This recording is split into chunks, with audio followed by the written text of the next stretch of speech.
The morning air was still heavy with dust when a little barefoot boy stood by the side of a cracked small-town road, the kind where dreams seem to fade faster than footprints in sand.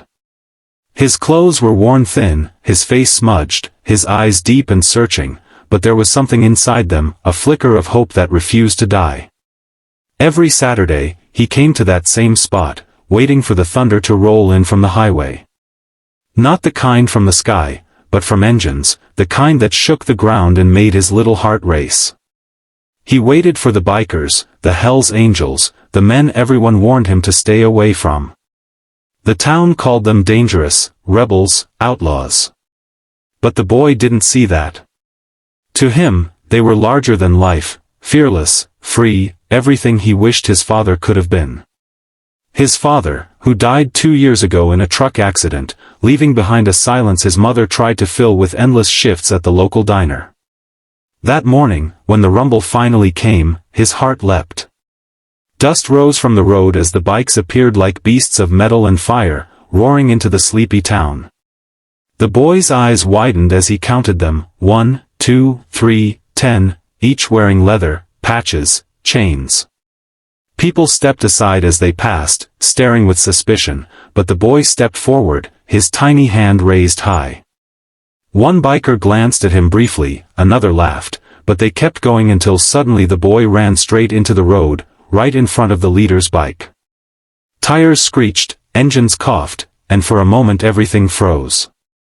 The leader, a tall, broad man with silver streaks in his beard and a scar slicing across his cheek, jumped off his bike.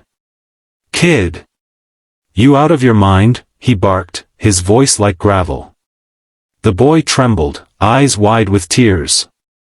"Please, don't be mad, I just wanted to ask something." The bikers circled slowly, confused. "Ask what?" one muttered.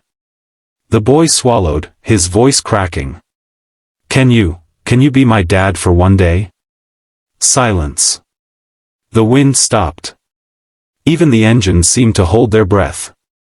The man blinked, unsure if he'd heard right. "Say that again, kid." The boy's voice broke as he said it again, tears rolling down his dusty cheeks. "It's my birthday. My dad's gone. Mom works all the time. I just want to know what it feels like to have a dad again. Just for one day." For a second, the leader didn't speak. His men shifted uncomfortably, some scoffing under their breath, others looking away.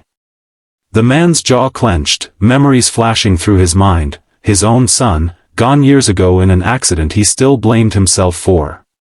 Finally, he knelt down and looked the boy in the eyes. "What's your name, kid?" "Eli," he whispered. "Well, Eli," the man said quietly, "today, you got yourself a dad."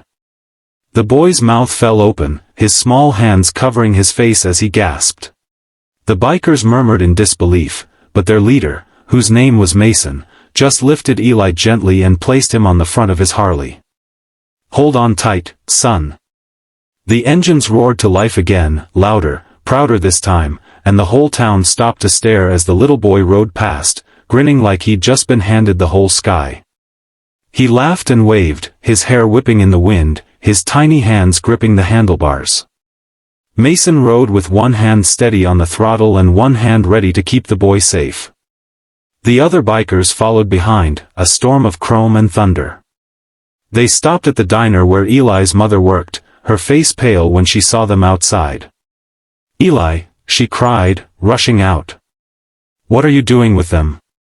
Mason took off his helmet, his voice low and calm. "Ma'am, your boy's fine. He just asked for something today that no man with a heart could refuse."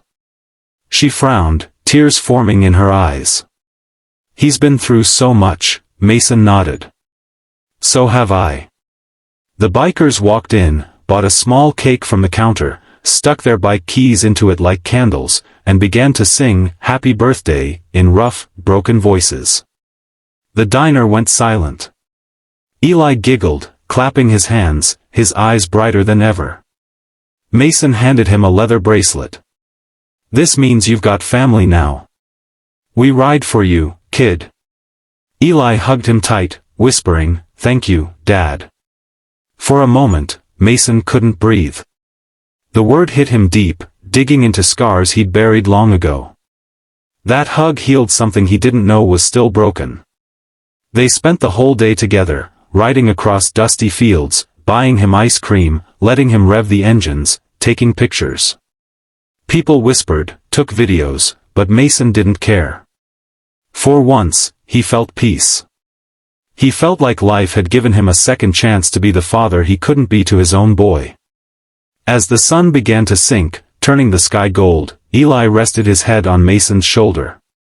"Do you think my dad can see me?" he asked softly. Mason nodded. "Yeah, kid. I think he's proud of you. Real proud." Eli smiled. "Then I'm happy." Mason's voice cracked. "Me too, son.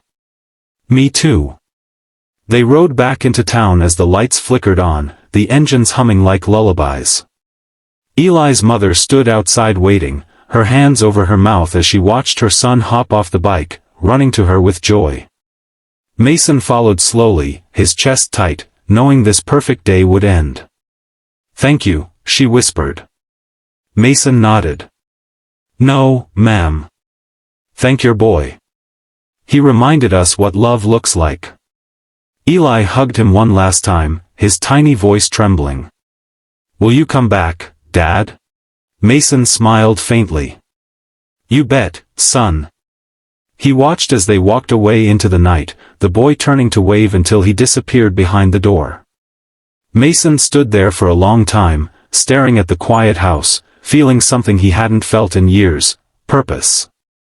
He put his helmet back on, started his bike, and before riding off, he looked at the sky and whispered, "Happy birthday, little man."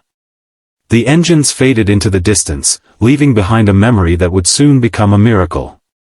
And now, my friend, if this story has already touched your heart, please like, subscribe, and share, because what happens next will make you believe in kindness all over again. The next morning, the roar of engines was replaced by the eerie silence of dawn. Mason woke up early, something gnawing inside him like a feeling he couldn't shake.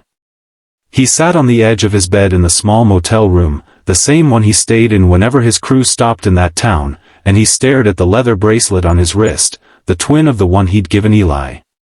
It felt strange, heavy, almost sacred. He poured himself a cup of bitter coffee, but before he could take a sip, his phone rang. The number was unfamiliar, yet something told him to answer. "Mr. Reed," a woman's voice said softly. "This is Sarah, Eli's mom." Mason froze. Her voice was trembling. "Eli, he's in the hospital. He fainted last night. They said it's bad. Please, he's been asking for you." Mason's heart stopped. "What? Where?" he shouted, already grabbing his keys. Within seconds, the engines roared again, the whole Hell's Angels crew following their leader without question. They rode like a storm tearing through the highway, their hearts pounding heavier than their bikes. When they reached the hospital, nurses stared wide-eyed as a dozen bikers in leather and tattoos stormed through the doors, but Mason didn't care. He pushed past everyone until he reached the pediatric ward, where the sight before him shattered his soul. Eli lay small and pale on the bed, wires and tubes covering his fragile body. His little wrist still carried that leather band, the one Mason had tied around him just a day ago. "Hey there, champ," Mason said softly, forcing a smile as he knelt beside him. Eli's lips trembled into a weak grin. "You came." "Of course, I came," Mason said, trying to steady his shaking voice. "You think I'd let my son ride alone?" The boy chuckled faintly, but his voice was fading. The doctor came in quietly, whispering to Sarah. Mason caught fragments, late stage, spread fast, no time. His heart sank. He turned back to Eli, gripping his hand gently. "Hey, don't you worry, kid. We still got miles to ride. You and me, remember?" Eli blinked slowly. "Do they have bikes in heaven?" Mason's lip quivered. "Yeah, kid. The fastest ones you've ever seen. Then, Eli's voice cracked, will you ride with me when I get there? Mason nodded, his tears falling freely now. Always. Eli smiled faintly. Thanks, for being my dad. Mason couldn't hold back anymore. He hugged the boy tightly, feeling his small heartbeat weaken against his chest. Around them, the bikers stood still, men who'd seen fights, blood, death, but never something like this. Grown men wiped tears, trying to hide their shaking hands. And then, slowly, the beeping stopped. The world froze. Mason's arms tightened, as if holding him could bring him back. No, no, no, no, please, he whispered. The nurse rushed in, the doctor followed, but Mason already knew. The little boy who wanted a dad for one day was gone. The room fell silent, except for the quiet sobs of a mother who'd lost everything, and a man who just found love too late. Mason stayed there for hours, his hands still clutching Eli's. When he finally stood, he walked out of the hospital wordlessly, his crew following behind like shadows. The next few days passed like a blur. The town arranged a funeral, expecting only a few locals. But when the day came, the sound of engines returned, this time not roaring with pride, but rumbling with grief. Dozens of bikers came from every direction, engines low, jackets black, each with a white ribbon tied around their arm. The coffin was small, heartbreakingly small, covered in flowers and the little leather bracelet Mason had made. Instead of a hearse, Mason placed the coffin gently on his own Harley, tying it with cloth and care, then rode slowly through the town. The people who once feared them now stood silently, tears in their eyes as the Hell's Angels escorted a little boy to his final resting place. No one spoke. No one dared. The sound of engines and the distant cry of the wind was all that could be heard. At the cemetery, Mason knelt beside the grave, his rough hand tracing the letters of Eli's name. He took off his leather jacket, folded it carefully, and placed it over the small casket. Now you ride with the angels, son, he whispered, his voice cracking. The bikers stood in a circle, engines revving once in unison, a salute to their youngest brother. Reporters came later, asking questions, taking photos, but Mason didn't say a word. He didn't want fame. He didn't want attention. He just wanted the world to remember the boy who taught him how to feel again. The story went viral, Hell's Angels honor dying boy's last wish. Millions watched, millions cried, but only Mason knew the truth of what that one day had meant. Weeks later, Mason received a small envelope. Inside was a photo of Eli sitting proudly on his bike, smiling like the happiest kid in the world. On the back, in shaky handwriting, were words that made Mason's knees buckle, "Thank you for giving me the best day of my life, Dad." He hung that photo on the wall of his garage, right beside the picture of his own lost son. And every year after that, on Eli's birthday, Mason and the Hell's Angels rode back to that same town. They cleaned his grave, placed a tiny toy motorcycle on it, and whispered, "Ride with us, little man." They called it Eli's Run. Over the years, more bikers joined, hundreds, then thousands.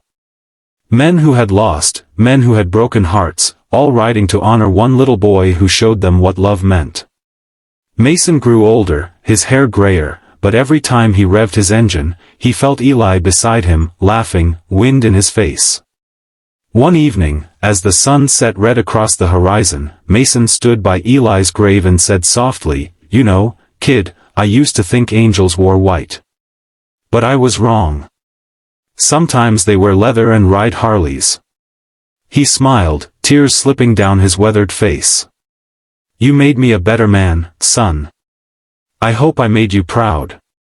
As he started his bike and rode away, the sky seemed to glow brighter, the wind warmer, as if heaven itself was riding with him. And that's the truth of kindness. It doesn't take a miracle, it just takes a heart willing to stop for someone else. So if this story touched your soul, please like, subscribe, and share, because sometimes, one act of love can echo forever, even after the engines fade away.